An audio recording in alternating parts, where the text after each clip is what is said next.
Tu peux me comprendre, tu as été à ma place jadis. Moi, c'est une numéro bis. Oui, et alors... Je t'ai pas dit ça. Dans la salle de cinéma, il y a la moitié du public qui a gueulé sur le projectionniste ou sur les autres en disant « Fermez vos portables, bordel !» Parce qu'il n'y avait pas de mode avion à l'époque. Mais c'est dans le film, connard. On s'embrouille dans la salle à cause de ces quelques secondes.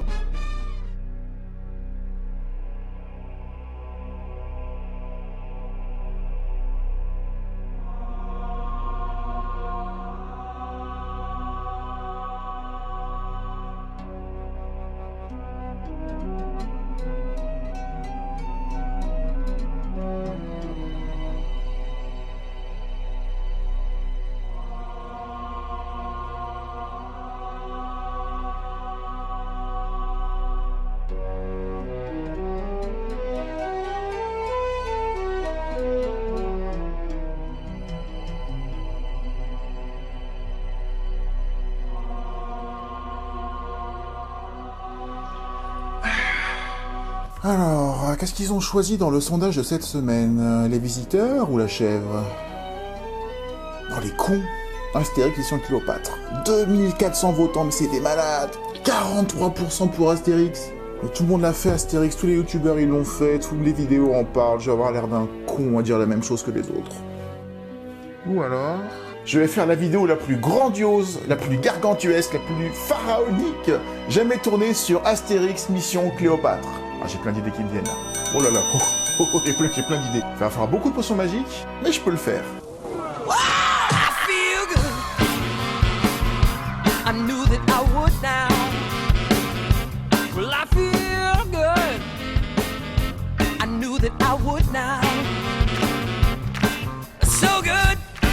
So good, I got you. I feel nice, like sugar and spice. I feel nice, like some sugar and spice. So nice, I got you. So nice, I got you.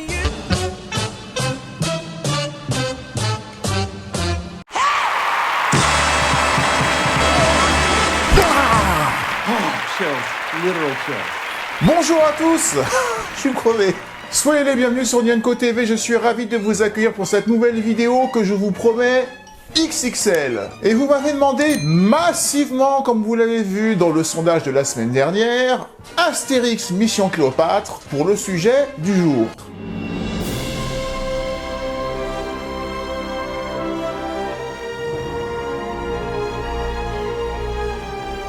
Donc parler d'un sujet sur lequel j'avais pas grand chose à apporter de plus que les autres, ça m'a pas vraiment emballé. Et plutôt que de bâcler le travail, je me suis dit, qu'est-ce que je vais pouvoir faire?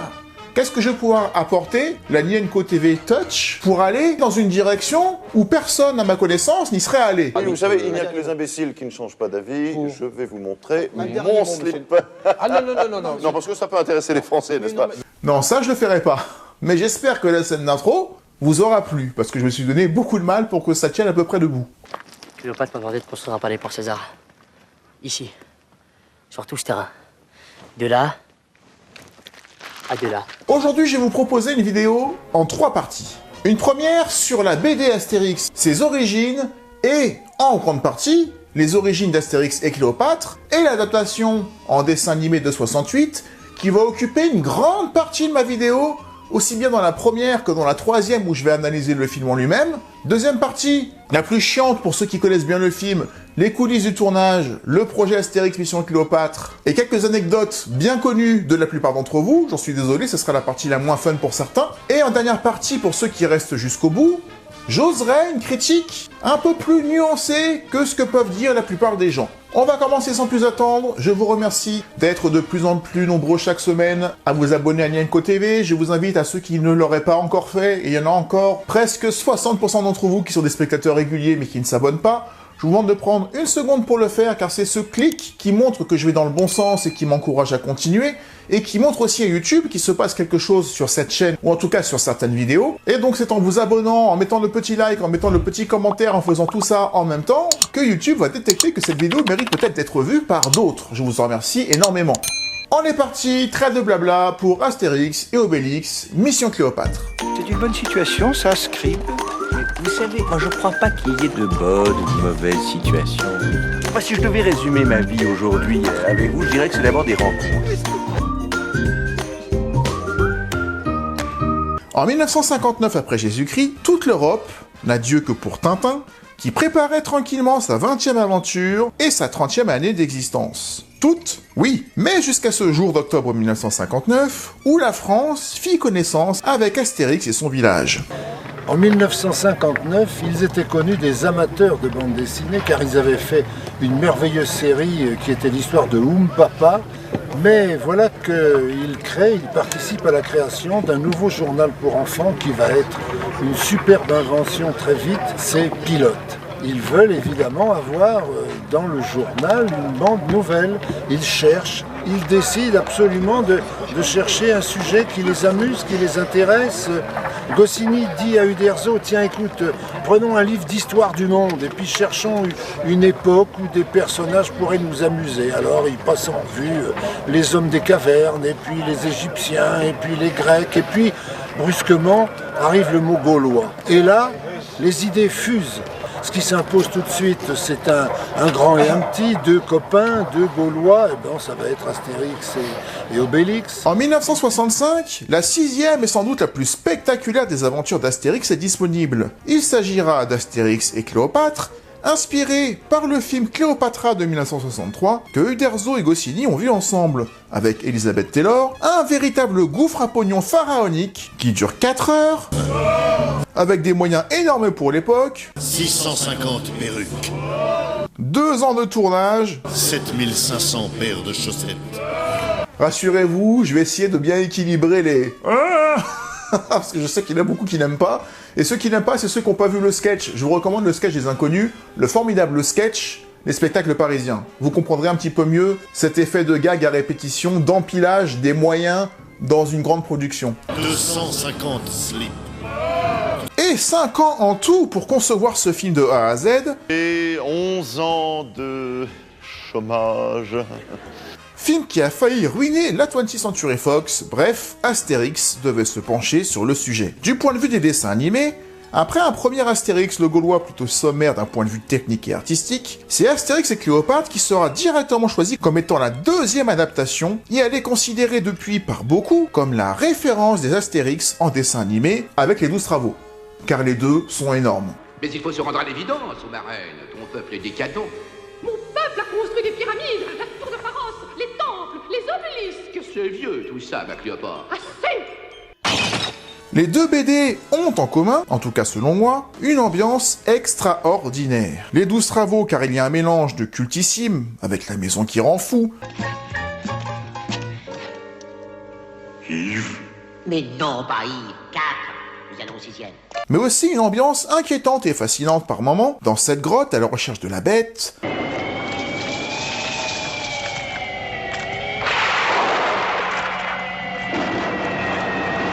Ou dans ce cimetière aux fantômes. Rassemblement.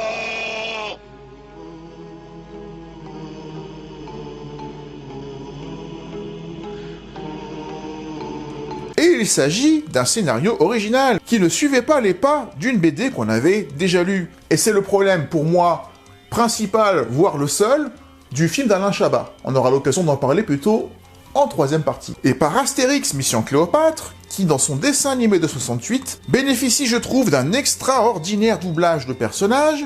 Astérix par Roger Carrel, c'était génial. Ça se mange les crocodiles, Astérix. Obélix. Jacques Morel est pour moi la voix d'Obélix. Musicalement, l'animé était assez fou, notamment la scène du chantier, la musique inquiétante, grave, qui montre que les esclaves, ou plutôt les employés, souffrent sous les coups de fouet à soulever des blocs de plusieurs tonnes.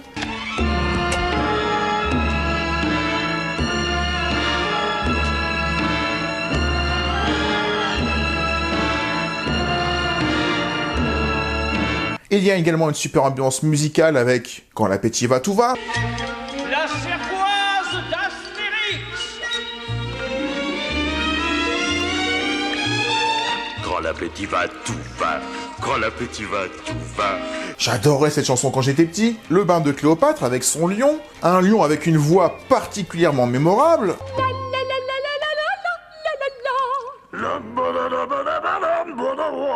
On comprenait pas tout ce qu'on voyait tellement il y avait des détails à l'écran quand on était petit, même si l'animation paraît aujourd'hui datée, ce qui est tout à fait normal pour un film de plus de 50 ans. La découverte des constructions ratées de numéro bis, superbement doublées par Pierre Tornade, que nous avons vu aux côtés de De Funès dans Le Petit Baigneur ou dans Le Grand Restaurant. Écoutez, vous me donnerez un radis. Comment vous dites, monsieur? Vous me donnerez un radis. Un radis. Et si tu ne m'aides pas, je ne réussirai pas. Calme-toi. Mais cette découverte des constructions bancales de numéro bis sont, je trouve, fascinantes, et j'adore la réplique. Ça, c'est encore de moi.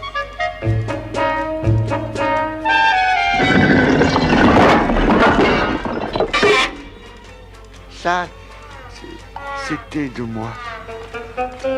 Et sa maison, plus grande à l'intérieur qu'elle n'a l'air à l'extérieur, est immense, mais immensément casse-gueule avec ses escaliers pas droits, ce pilier qui ne tient pas, ce sol plutôt fragile.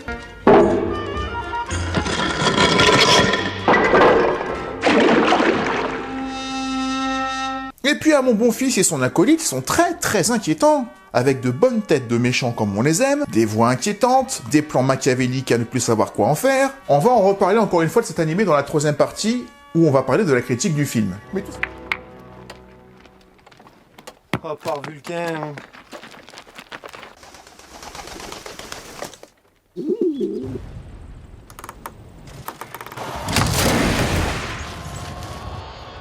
n'a presque pas connu finalement. Mais tout ça pour dire quoi? Je suis pas particulièrement fan des dessins animés Astérix, mis à part les deux que j'ai cités. Donc Astérix au cinéma sous la forme de dessin animé, pour moi, c'était vraiment quelque chose de tout petit. Jusqu'à 1999, et la sortie d'Astérix et Obélix contre César. Nous en avons fait une vidéo que je vous invite à regarder ici, si vous ne l'avez pas vue. Je ne reviendrai pas sur les événements de ce film, mais c'est un point de départ important pour lancer le projet d'Astérix Mission Cléopâtre, ce qui est la deuxième partie de notre vidéo qui commence maintenant. Ah, alors là... Mais c'est pas la peine de boire tout le bro. J'ai pas bu tout le bro. J'ai pas bu tout le bro. Suite au succès d'Astérix et Obélix contre César, Claude Berry, le producteur, souhaite remettre ça, mais en misant cette fois-ci sur la jeunesse. Maintenant, ouvre cette porte. Ouvre cette porte. Ouh. Écartez-vous derrière, c'est nous, on sort. Le gros sort. Ils sont fous, ces Égyptiens. C'est Alain Chabat qui remplacera donc Claude Zidi, dont le premier film, Didier, excellent et monumental film que j'adore. On ne sent pas le cul quand on connaît pas. Bon, on ne sent pas le cul des filles, voilà. Sauf si c'est elle qui demande. Si c'est elle qui demande, tu vois avec elle. A été récompensé, à juste titre, par le César du meilleur premier film. Il sera choisi pour imprimer à la BD à la fois cette ambiance made in Canal, des Nuls et des Robin des Bois. T'as fait une faute, là? Bah oui, parce que le scarabée, il s'accorde quand le canard est placé avant le petit panier d'objets directs. En bref, un humour purement ancré dans les années 2000. C'est peut-être un léger défaut, et encore, c'était une volonté, donc c'est assumé, de faire un film franco-français, pas cette fois-ci international, avec notre humour, qui s'exportera peut-être moins bien. Vous faites toujours comme on fait tout le temps. Oui, puis on a tout le temps fait comme ça. Et avec certaines choses qui, au-delà des années 2000, auront beaucoup vieilli, ce qui fait que pour aujourd'hui, tout le monde ne comprendrait pas toutes les vannes qu'il y a dans le film. On y reviendra, on va les nommer juste après. J'ai une idée. Oh.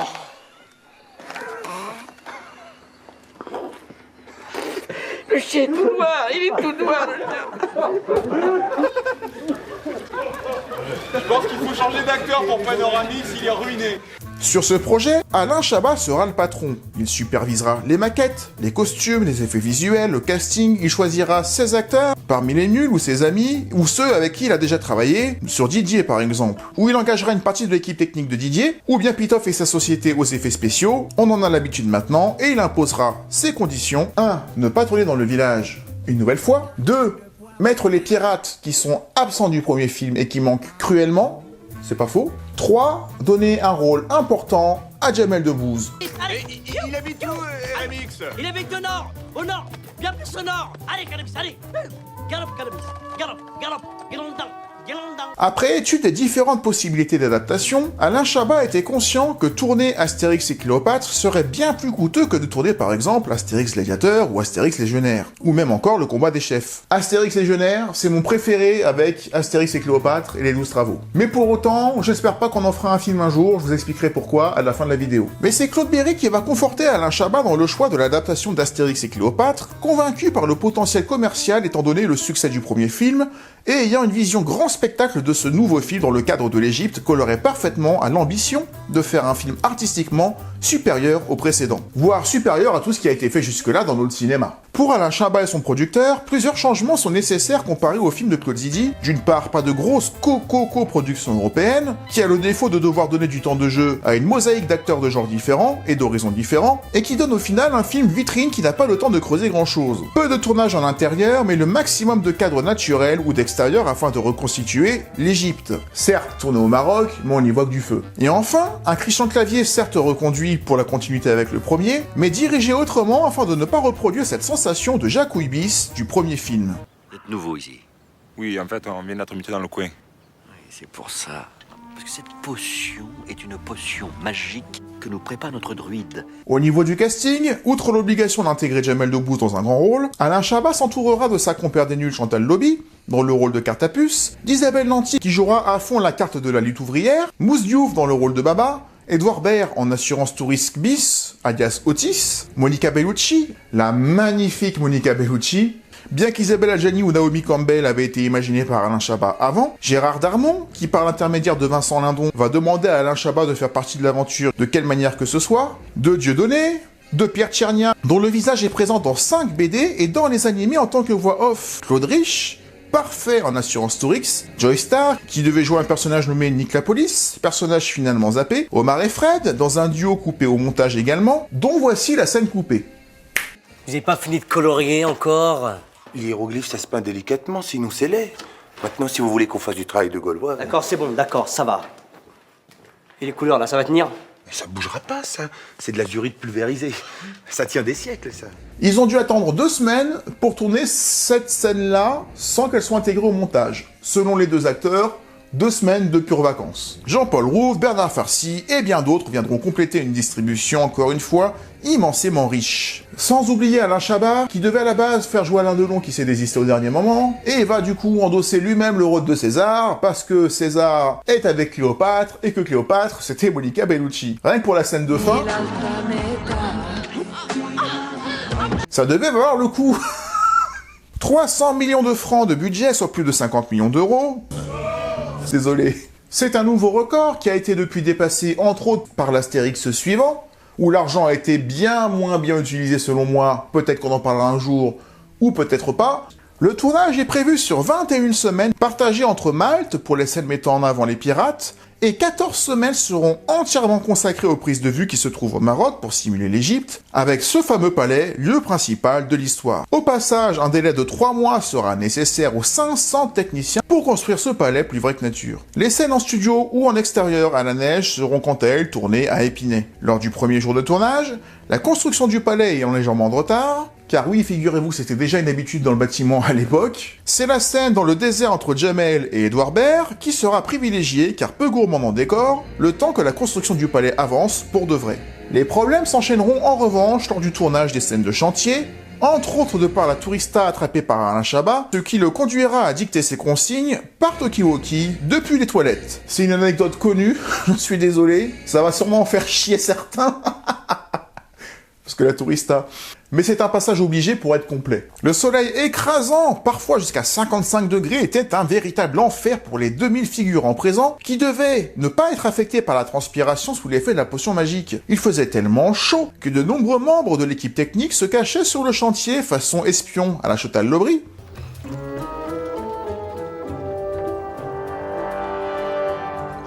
afin d'éponger les figurants qui ne devaient pas transpirer. Pareil, vous le savez sans doute déjà, j'en suis désolé. Sans compter que 2 tempêtes de sable vont s'en mêler, dont une qui neutralisera toute tentative de tournage durant 2 jours, et dont la deuxième amènera un changement de planning qui imposera à Alain Chabat de tourner la scène du cachot avec Clavier, Depardieu et Claude Rich, dont le tournage était prévu pour plus tard, jour de tournage qui fut leur première véritable scène tournée ensemble. Pas du tout.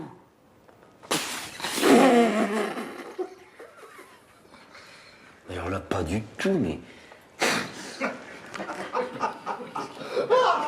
Oui, mais c'est pas la peine de dodeliner comme un imbécile. C'est uniquement d'un point de vue... Mais il n'y a pas de mal aimé. Il n'y a pas de mal aimé. Mais coucou, je t'aime. Coucou, je t'aime. Ce qui n'est pas normal de se rendre compte au bout de plusieurs jours de tournage qu'on n'a toujours pas fait jouer ni Depardieu, ni Clavier, ni Claude Rich, alors que ce sont censés être les rôles principaux. Ça montre quand même qu'il y a un problème, sachant que dans le film, pour voir Astérix et Obélix, faut être patient, parce que le début du film se passe beaucoup en Égypte. Et ça montre clairement, dès le début, qu'Astérix et Obélix vont être spectateurs, majoritairement, de leur propre film. Accroche-toi, il est fixe. Cours, Astérisque! Cours!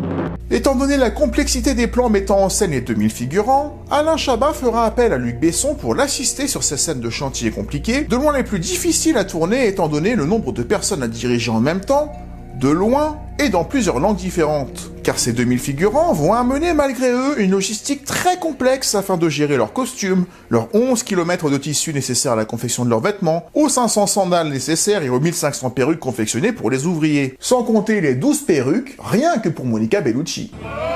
Bien que tout cela soit millimétré et préparé pour que Alain Chabat n'ait qu'à se concentrer sur la direction d'acteur, il y a une grande place à l'improvisation dans ce film et aux ajustements de dernière minute. On le sait, Edouard Baird va improviser son monologue, tout le monde l'a dit, mais je vous propose d'en voir une version longue, parce que qui dit improvisation ne veut pas dire qu'on a forcément tout gardé.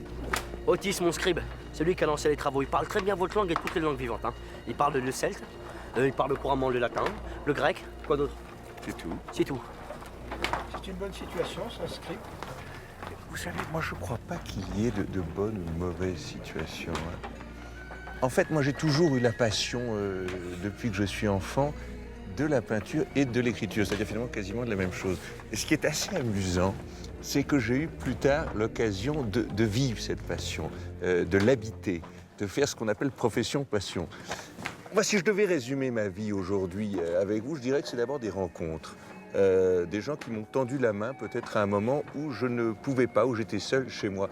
Et c'est assez curieux de se dire que les hasards, les rencontres forgent une destinée. Parce que quand on a le goût de la chose, quand on a le goût de la chose bien faite, le beau geste, comme on dit chez nous, parfois on ne trouve pas l'interlocuteur en face, je dirais, le miroir qui vous aide à avancer. Alors ça n'est pas mon cas, comme je le disais là, puisque moi au contraire j'ai pu, et je dis merci à la vie, je lui dis merci, je chante la vie, je danse la vie, je ne suis qu'amour, je chante l'amour.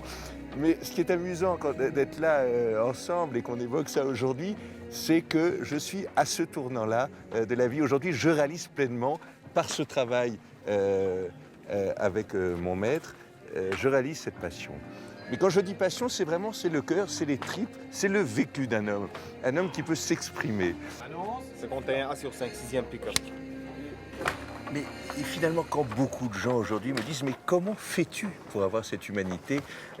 Eh bien, je leur réponds très simplement, je leur dis « C'est ce goût de l'amour, ce goût de faire une chaîne d'amour, Love Channel, comme disent nos amis d'outre-Manche. Ce goût donc qui m'a poussé aujourd'hui à entreprendre une construction mécanique, mais demain, qui sait, peut-être simplement à me mettre au service de la communauté, à faire le don de soi. » Je vous embête pas un petit peu avec mes histoires?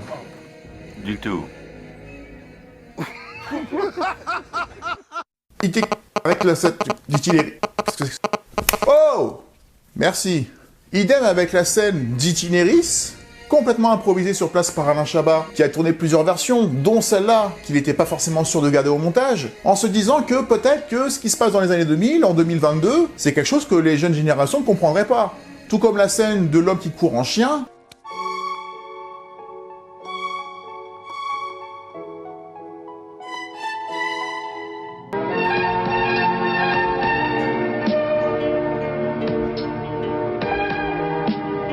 Sauvegarder développer les qualités de l'alimentation du chien, c'est le métier de Royal Canin. Ceux qui n'ont pas vu cette pub dans les années 80 risquent de passer à côté de la vanne. Tout comme le non si, avec le cri de l'alien de Dieudonné face au serpent de Darmon, on sait aussi que c'est de l'impro, même si ça durait beaucoup plus longtemps. 187 sur un troisième.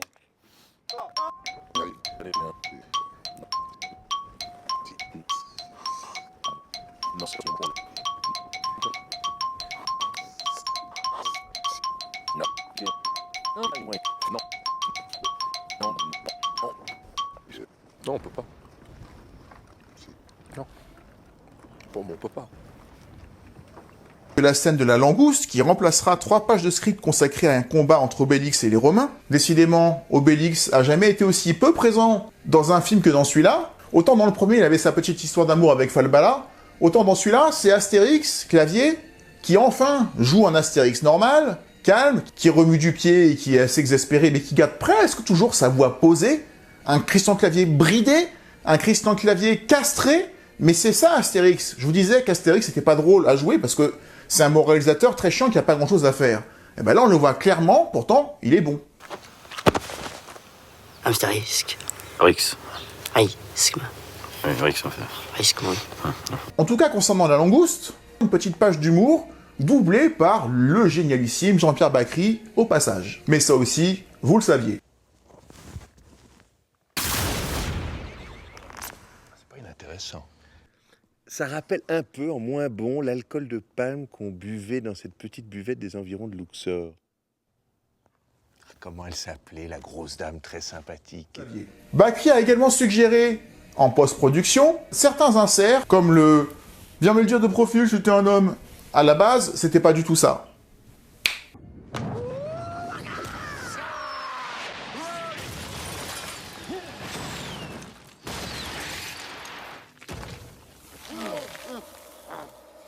Et c'est qui le lion maintenant? Ça fait même pas mal. Ça fait même...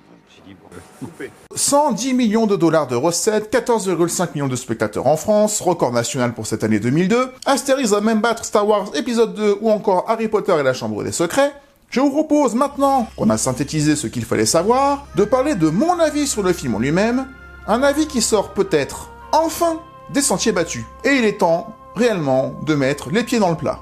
Mets les pieds dedans, hein? Mets les pieds dedans!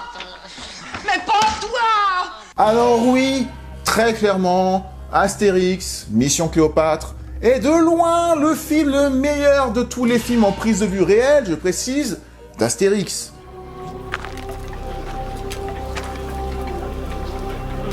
Qu'est-ce que tu cherches là? J'ai perdu ma lentille. Bien mieux qu'Astérix et Obélix contre César, de quasiment tous les points de vue, sauf un. Infiniment mieux qu'Astérix aux Jeux Olympiques, ou qu'au service secret de Sa Majesté. Nous exigeons une diminution d'au moins 50%. Une augmentation, vous voulez dire? Mais non! Nous exigeons une diminution des coups de fouet. Mais pourquoi les deux derniers films, je peux déjà un petit peu spoiler, pourquoi est-ce que les Jeux Olympiques et le service secret de Sa Majesté, là, sont des mauvais films? Parce que passer, après Astérix, Mission Cléopâtre, un Astérix XXL, mais dans un cadre magnifique et dépaysant... Nil, fleuve impétueux et tumultueux, tu es comme notre reine, la source de la vie. Tout ce qui passe après l'Égypte va sembler très plan-plan, très déjà vu. On s'en fout de cette Grande-Bretagne toute verte et grise, c'est moche. On s'en fout de ces espèces de reconstitutions de Jeux Olympiques, c'est moche. Tu peux pas faire quelque chose de joli, de chatoyant, d'aussi vivant, d'aussi bien reconstitué, d'aussi ambitieux que Mission Cléopâtre. N'importe quel film, y compris celui qui va sortir l'année prochaine, je pense, va se casser la gueule parce que tu n'as plus le côté artistique qui fait que cet Astérix Mission Cléopâtre est un très bon film. Arcutatis, j'ai beau savoir qu'il est tombé dans une marmite de potions magiques étant petit, ce garçon m'étonnera toujours. Même s'il a des problèmes pour moi, c'est un très bon film, parce qu'il est très bien dirigé, les acteurs sont très bien dirigés, le cadre est beau, la lumière est belle, il y a des gars dans tous les coins de rue, toutes les 30 secondes il se passe quelque chose. Ça va, Obé? Ben j'ai la dalle. Oh. Donc si tu te prives du cadre de l'Égypte, et que tu te prives après de l'humour des nuls, l'humour canal des années 2000, qui, contrairement à ce que disent certains, colle parfaitement avec l'univers anachronique d'Astérix, anachronismes qui sont présents dans toutes les BD. Ça, c'est pratique, ça. Le fait que ce soit des allusions aux années 2000 plutôt qu'aux années 60 comme à l'époque, bah c'est normal, le film sort aujourd'hui. C'est même le seul intérêt que les films Astérix ont, c'est que les vannes qu'on avait dans les BD, tu peux les changer pour les réinterpréter à la sauce d'aujourd'hui. Mais plus vite, on le rattrape pas. Et ça là, je suis à fond, c'est à 2 chevaux. Je peux pas aller plus vite.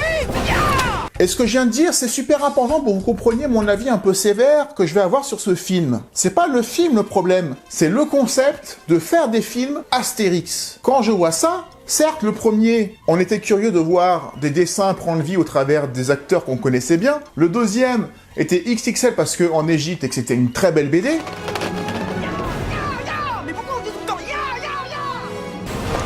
Mais une fois qu'on a fait le sommet, on sait que c'est les meilleurs. Ils seront pas battus. Pourquoi est-ce que tu continues? Et qu'est-ce que tu veux amener? Tu es obligé de mettre des budgets astronomiques, pour pas dire pharaoniques encore une fois, pour créer 1500 perruques et je sais pas combien de costumes. Mais si tu les dessines, c'est beaucoup moins cher.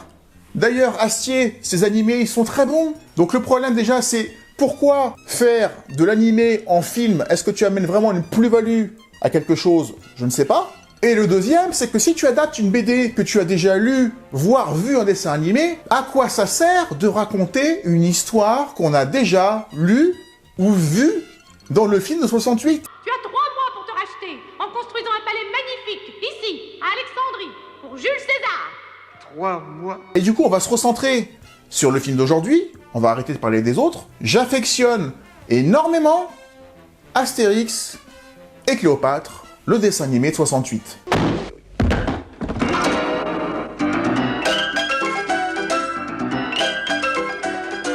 Je l'adore à tout point de vue. Il m'a marqué au niveau des sons, au niveau des doublages, j'en ai parlé.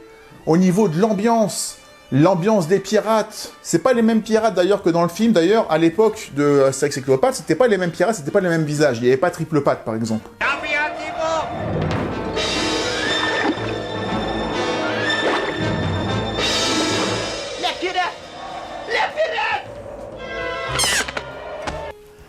Mais cette scène des pirates, avec ces pirates aux yeux blancs, aux yeux assoiffés de sang, avec leurs dents blanches.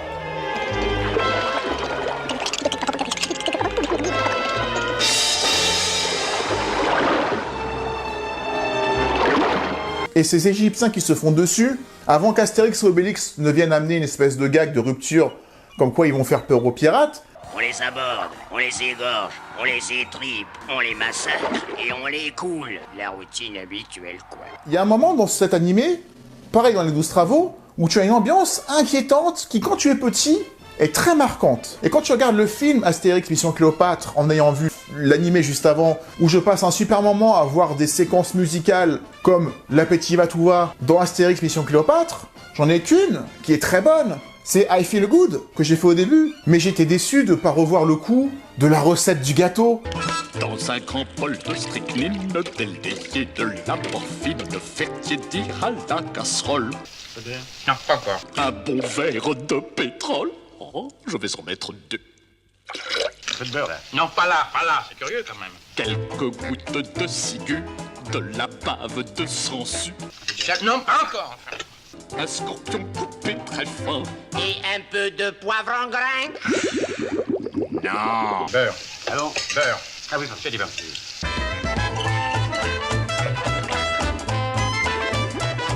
Du coup, voilà le problème d'Astérix Mission Cléopâtre.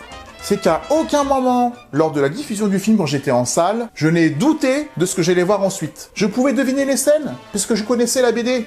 À aucun moment tu vas douter que numéro bis va réussir à construire son palais à temps. Tu le sais. Tu sais très bien comment ça va se finir, tu sais très bien qu'il va y avoir la scène de la pyramide, tu sais qu'il va y avoir la scène du gâteau. Mais le pire, c'est que la plupart des scènes qui sont dans la BD, qui sont dans le film, elles sont pour la plupart moins bien. La scène du Sphinx.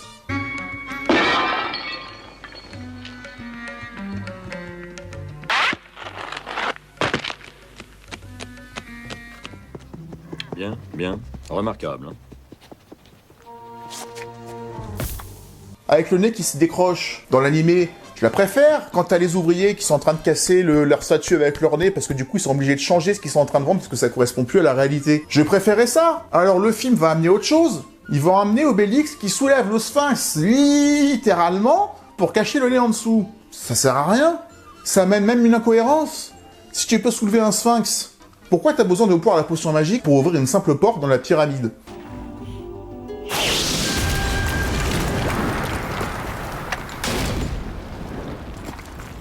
Bon.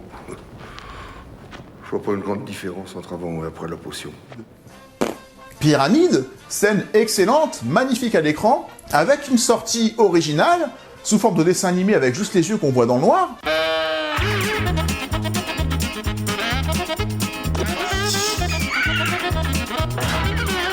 Mais est-ce que changer la sortie de la pyramide en mettant juste des yeux dans le noir plutôt que de les voir galérer, est-ce que ça justifie de refaire la même chose pour 53 millions de budget, alors que l'animé le proposait quasiment plan par plan? Je sais pas, vous me direz en commentaire. Chabat voulait que les dialogues, au mot près, soient dans le film. C'est respectable d'être fidèle, parce que oui, ce film est très fidèle. Il y en a qui disent que le film n'est pas fidèle à la BD. Je sais pas ce qu'ils ont fumé pour dire ça. Mais le « Je suis mon cher ami, très heureux de te voir », c'est dans la BD, c'est dans l'animé. Donc c'est dans le film. Et alors, je l'ai déjà vu 2 fois. Peut-être que ceux qui n'ont ni lu la BD, ni vu l'animé, ont passé un meilleur moment, plus surprenant en tout cas, que moi. Donc je pense que ce film est immense quand tu n'as pas vu ni lu la BD de départ. Et pour ceux qui la connaissent par cœur, on voit un film entre l'adaptation et le remake qui ne te surprend que par certains gags ponctuels, très bons. Oh Jupiter, il était là il y a 2 secondes et maintenant il n'y est plus. Bon bah, on rentre, hein. On l'a perdu, hein. Hey. Comme Itinéris, comme le rétroviseur sur le char. Pendant quelques petites secondes, tu sens qu'il y a des inventions tout le temps. Mais mis à part ça, tu vois quelque chose que tu connais, ponctué par un gag sympa, quelque chose que tu connais, ponctué par un gag sympa. Est-ce que c'était utile?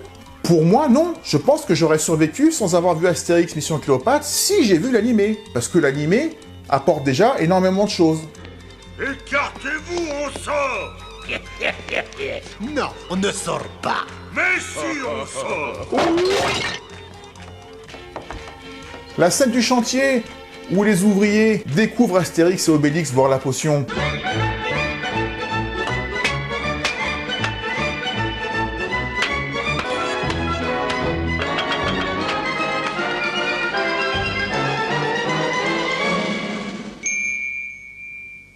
Dans le film,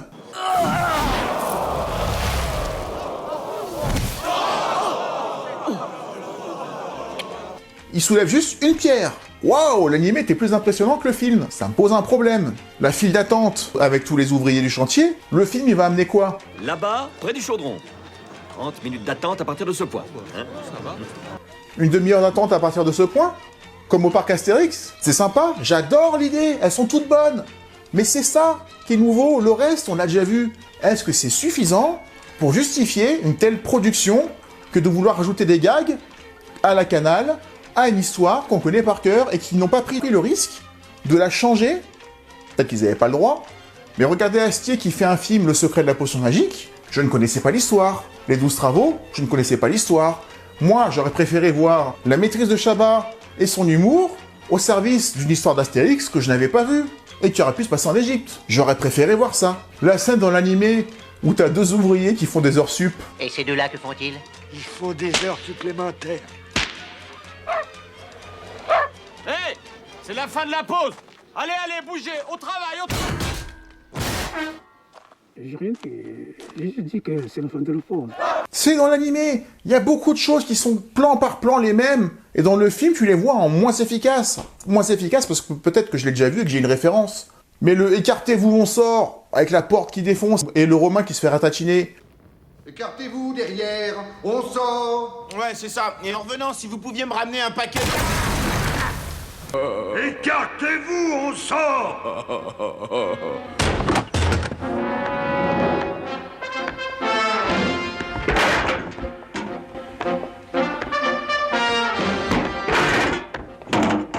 On l'a déjà vu. Il manque même le goûteur. Le goûteur, là, qui goûte le gâteau, qui fait « Oula, oula, oula ». Demande-le à mon goûteur. Oula, oula, oula, oula, oula. Il y est même pas. C'est con. C'est très con. Dans l'animé, il goûte même le bain de Cléopâtre et il goûte le savon. Le bain de Cléopâtre.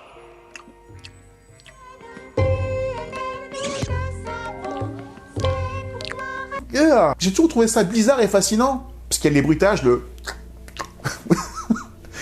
Il y a quelque chose qui m'a fasciné dans cet animé, qui me fascine encore aujourd'hui. Alors peut-être que c'est déformé par mon enfance, et pour ceux qui n'ont pas vu l'animé, il est sur YouTube. Je vous conseille de le regarder. Oui, qu'est-ce que je vous sers? Je vais prendre un imhotep. La scène du bain Cléopâtre, le film va amener quelque chose de sympa. Attention, c'est très très tiède. Et c'est une bonne vanne. Tout ce qui est amené, c'est bon. Mais, est-ce que ça suffit? C'est juste de la décoration sur un gâteau qui est déjà...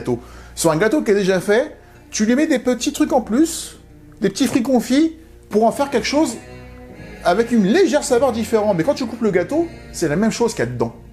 C'est une impro complète, mon histoire de gâteau. Mais je trouve que ça, c'est une belle métaphore. Alors certes, le film précédent, Astérix et Obélix contre César, nous montrait un clavier très mal dirigé, un village que je trouvais très carton-pâte, une réalisation très minimaliste de Claude Zidi. Mais, au moins, dans celui-là, je savais pas toujours où on allait aller. Peut-être parce que c'était le bordel à un moment donné, mais le coup de la reine de cirque, le coup du César qui se réfugie chez les Gaulois, le coup du village assiégé plutôt, de la potion qui te multiplie celui qui le boit, tout ça, je le connaissais pas. Donc au moins, le premier Astérix, et c'est la seule qualité qu'il a en plus de Mission Cléopâtre, c'est qu'il essayait de raconter en partie une histoire qu'on n'avait pas vue. Il nous faut des pouvoirs magiques. C'est ça. Je vois pas en quoi c'est une bonne nouvelle, mais c'est ça. Dans Mission Cléopâtre, j'aurais tellement aimé qu'on s'éloigne un peu de l'histoire, ou qu'on fasse complètement autre chose, mais avec les mêmes ingrédients. Les ingrédients sont très bons. Et encore une fois, ne me faites pas dire ce que j'ai pas dit, c'est un très très très bon film. Si on occulte le fait que c'est adapté mot par mot, plan par plan, d'un animé et d'une BD... C'est quoi cette lueur à l'horizon, numéro 10? Quelle est cette lueur à l'horizon? Les lumières du port d'Alexandrie. Font naufrager les papillons de ma jeunesse. Non, je sais pas pourquoi je dis ça. Donc je pense que c'est un meilleur film et une meilleure expérience pour ceux qui ne les ont pas vus ni lus. Pour ceux comme moi qui les connaissaient par cœur, c'est pas une déception, mais on en sort mitigé. Parce que les ajouts, encore une fois, sont très bons. En tout cas, j'ai plus d'appétit qu'à Barracuda. Barracuda. Cartapus, l'espionne, on me voit plus, on me voit. On me voit, on me voit plus. On me voit plus, on me voit. Aujourd'hui, j'adore. Mais à l'époque, dans la salle, on n'a pas tout compris. En fait, c'est tellement loufoque, abstrait, c'est tellement chabat, que ça demande un peu de temps et plusieurs vues pour rigoler de ça. Mais encore une fois, dans l'animé, j'avais un côté beaucoup plus dérangeant et plus intriguant de voir cet espion qui en fait était une pierre avec des yeux qui se déplaçaient toute seule et qui prenait plusieurs formes. Attendez, je vous montre.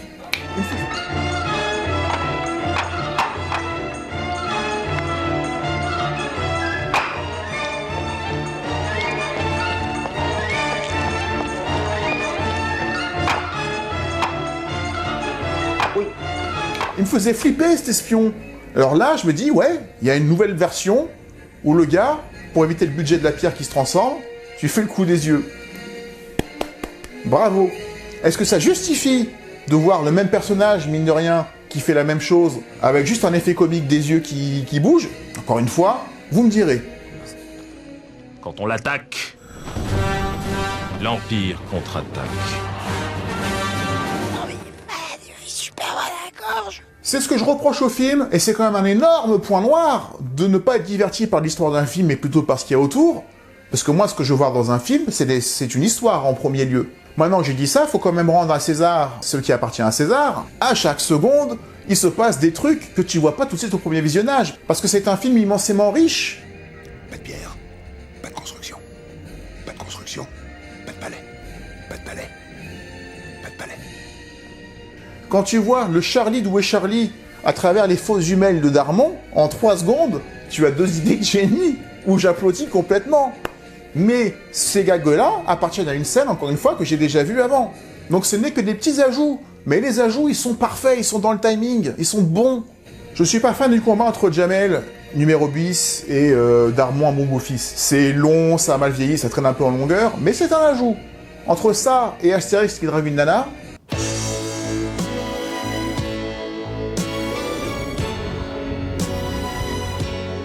c'est les rares choses que j'ai vues ajouter en plus par rapport à quelque chose que je connaissais déjà. J'en aurais voulu voir 10 fois plus des nouvelles scènes, quitte à ce qu'on en enlève d'autres que je connaissais déjà. Vous voyez le dilemme que j'ai? Ce qui n'enlève rien aux qualités intrinsèques du film, qui est une des plus grandes comédies, un des plus grands films qu'on ait jamais sorti de notre cinéma. Il est mignon, moustachu. Il est un peu vieux quand même. Mais non, l'autre. Oh non, trop gros. Tu fais exprès ou quoi? C'est pour ça qu'il est dans mon top 10 ou mon top 20 des comédies françaises. Mais je m'interrogerai toujours sur l'intérêt, encore une fois, de créer 2000 costumes ou 1500 costumes de quelque chose que tu peux dessiner et qui coûte beaucoup moins cher. Et pour moi, l'avenir de cette franchise au cinéma, c'est ce que fait Astier. Faites des dessins animés plus beaux qu'à l'époque, avec des anachronismes d'aujourd'hui, de notre époque, mais vous prenez pas la tête à sortir 70 millions de budget pour faire un film dont tout le monde se foutra, parce que quoi qu'il arrive, ce sera une histoire qu'on aura déjà vue.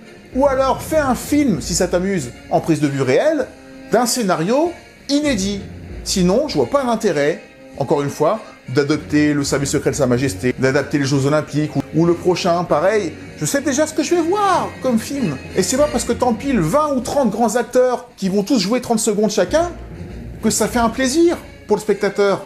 Non. Et juste là, un petit géranium. Ouais, ça va être bien.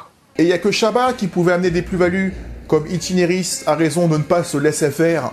J'ai mis du temps à la capter celle-là. Itinéris, Orange de l'époque, pour ceux qui connaissent pas, a raison de ne pas se laisser faire. Je l'avais pas compris au premier visionnage, ni au deuxième. Je l'ai lu dans un article pour comprendre. C'est comme le Itinéris, l'improvisation avec Isabelle Nanty. Tu peux me comprendre, tu as été à ma place jadis. Moi, c'est une numéro bis. Oui, et alors... Je t'ai pas dit... Dans la salle de cinéma, il y a la moitié du public qui a gueulé sur le projectionniste ou sur les autres en disant « Fermez vos portables, bordel !» Parce qu'il n'y avait pas de mode avion à l'époque. Et t'as l'autre moitié du film qui dit « Mais c'est dans le film, connard !» On s'est embrouillé dans la salle à cause de ces quelques secondes. Mais parce que c'était tellement une interaction avec le spectateur qu'on n'était pas sûr. Parce qu'effectivement, les portables qu'on avait à l'époque, si tu regardais la télé, il y avait des fréquences qui faisaient que t'entendais pas le son de la télé. On avait l'impression que c'était pareil au cinéma, mais non, c'était dans le film. Je me rappellerai toujours de cette ambiance où il y en a qui se sont fait pourrir. Oh là là, c'était génial. Quand je baisse le bras, t'envoies. Mais pour ceux qui, comme moi, n'aiment pas spécialement Jamel Debbouze, faut quand même en parler 2 secondes, moi j'aime pas l'humour où on écorche les mots, on écorche le français. Ça m'a jamais fait rire qu'on bégaye. J'aime pas trop beaucoup ça. Je préfère quand c'est un peu trop plus moins calme. Ça marche pas avec moi. Ça doit marcher avec beaucoup d'entre vous. Moi, Jamel, ça a jamais été mon délire, je respecte les personnages, mais voir un Jamel chaud dans Astérix, et voir Astérix et Obélix complètement mis de côté, ça peut poser problème. C'est tout ce que j'ai envie de dire sur Astérix Mission Cléopâtre. Il était temps qu'on arrive à la fin, parce que ça fait un moment que j'y suis. J'espère que la vidéo vous aura plu. Est-ce que vous connaissiez l'animé de 68? La plupart d'entre vous, oui. Mais je vous conseille vraiment de le regarder pour vous faire une idée de ce qu'il a vraiment apporté à la BD, plutôt que le film qui va reprendre quelque chose qui avait déjà été adapté, même si Alain Chabat avait beaucoup de génie dans ce film-là, et que c'est son meilleur film selon moi avec Didier. Merci à Alain Chabat d'avoir fait un Astérix immensément fidèle et ambitieux, mais qui, malheureusement, en étant trop fidèle à une BD, fait qu'on n'est pas surpris par l'histoire, ce qui quand même est un gros problème en termes de divertissement. Mais si on pardonne ça, ou si on connaît pas l'histoire de départ, clairement, il n'y a pas de débat là-dessus. Le Mission Cléopâtre, en tant que film, est loin, loin, loin devant tous les autres, jusqu'à nouvel ordre. On parlera de celui qui sortira l'année prochaine, j'en ferai une vidéo, parce que oui, j'irai le voir pour me faire une idée et vous en parler. D'ici là, on a le temps de voir beaucoup d'autres sujets, donc je vous remercie encore une fois d'avoir regardé la vidéo jusqu'au bout, j'espère que vous aura plu, n'oubliez pas de mettre le petit like, de mettre le petit commentaire, et si vous savez pas quoi dire, vous avez juste à dire « Coucou, c'est moi !» Oh merde. Salut René, comment tu vas? Bonjour. On se retrouve bientôt pour une prochaine vidéo, et comme je le dis à chaque fois, d'ici là, prenez soin de vous. Ciao.